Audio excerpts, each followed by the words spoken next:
libre blush on guys. Oh. Sobrang lamig kasi. Grabe. Trabaho na tayo.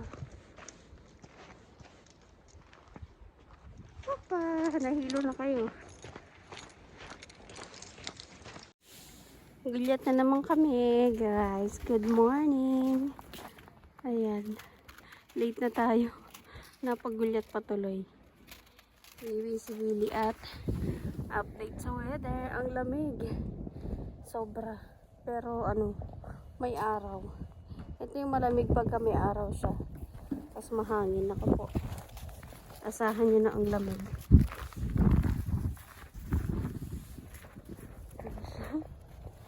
Tingnan nyo guys, oh.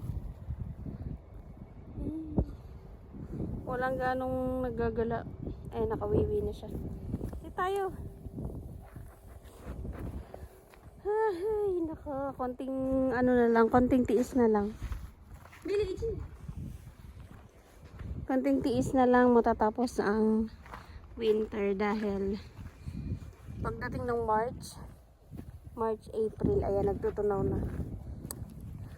Nakakapagod na rin magsuot ng mga mabibigat.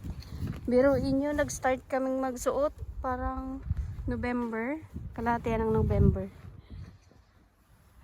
Ganun kahirap pagka winter. Ayan siya. Mamaya magpa-plancha ako. Ang dami kong planchahin tapos marami rin akong labahin.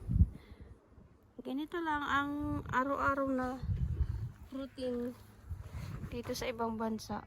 Sa bansa ng Russia. Ang bansang nag-iyelo. Na. Kita ako. Uwi na guys. At ang oras ay 6:40 ng hapon. Ay gabi. Gabi na kasi alas 6 na eh. Dito na ako dumaan sa kabila. Dahil maaga tayo. At wala namang snow. Dito tayo maggala sa park.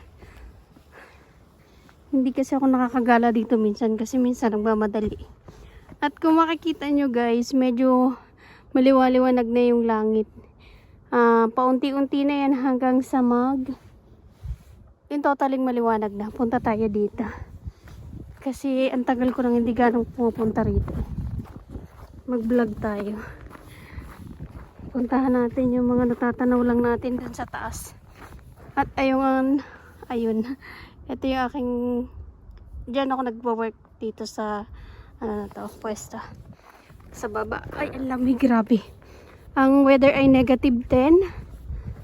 Tapos wala akong scarf, wala rin akong dalang gloves. Meron akong gloves pero pambata. Hindi ko gumagamit. At ito.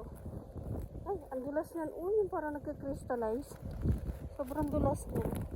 Salamat nga pala doon sa mga nanonood. Kahit pa konti-konti. Ito yung sinasabi kong upuan na umiikot siya. Yung natatanaw natin yung sa kabila. Ayan. Pwede siyang umikot. Ang cute ng design, no? Stig, wait nga. Mag-gloves ako. Para-paraan. Dito tayo ngayon sa park.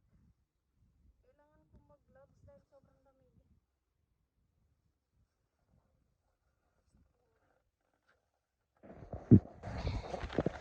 Ito siya.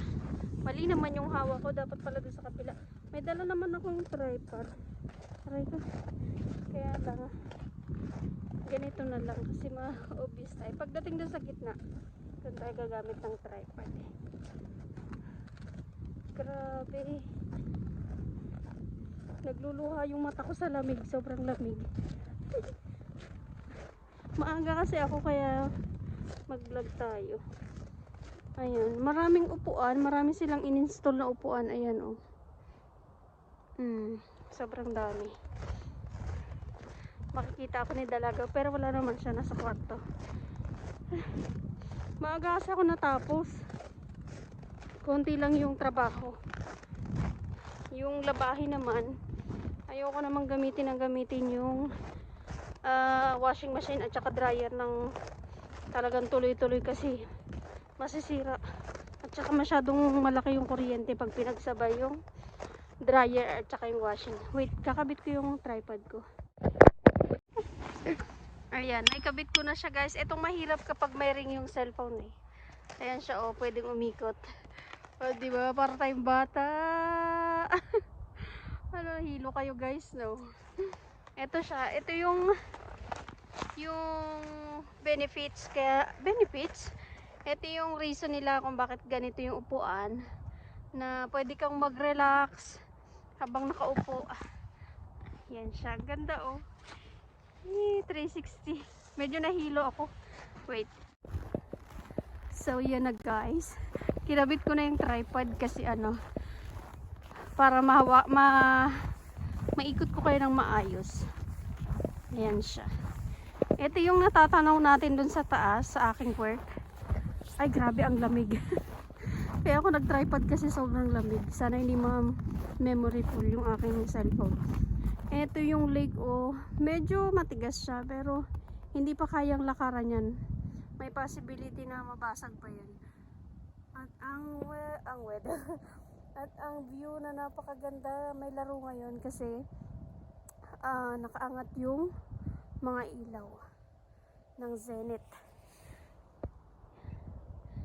Diyan nagpo-football ang mga football player malamang. Ang ganda no? Oh, lumiliwanag na, so ibig sabihin malapit na naman ang summer. Ito yung nag-vlog ako dito na hindi ko na upload. Ayan guys, oh napakaganda. Ang work ko ay sana dito. Yan, ganyan siya kaganda. Tapos ayun, mayroong mga tao doon sa taas. Yan, yung nakikita nyo to, ayan. May mga nanonood sa atin. Sobrang ganda guys. Pag nandun ako sa trabaho, natatanaw ko to na maganda siya, pero mas maganda pala pag gabi dito na nandito ko sa labas. Ayan oh, ang ganda tingnan. Diba? Parang alam nyo ba yung meron ako na vlog eh, ito oh. Itong building na to, dyan yung dating kong trabaho. Malapit dyan. Tapos yung na-vlog ko dyan na parang building na para siyang cruise ship. Tapos ito naman para siyang cruise ship din pero ang laki. Tignan nyo guys yung unit na to. Oh, ang laki-laki niya oh. Parang nako, ang hirap niya bulol. Ang hirap niyang linisin. Kasi ang laki-laki. So ganito ang mga building dito sa St. Petersburg. Yan, sobrang gaganda. Ito bagong develop. Alam nyo ba yun? Para ka lang din nasa Makati, ganyan-ganyan yung mga building sa atin sa Pilipinas. Pero dito talagang as in talagang maganda. Ito naman, ang ganda ng style nito. Talagang as in pa. Bilog sana siya, pero ang purpose dito sa gitna ay lalagyan siya ng mga halaman. Tapos ayun yung tinuro kong building, nagbukas na siya guys. Ang ganda oh. Lo, ang sarap na malinisin yan. Ang lalaki ng mga building dito guys. Pero mahal.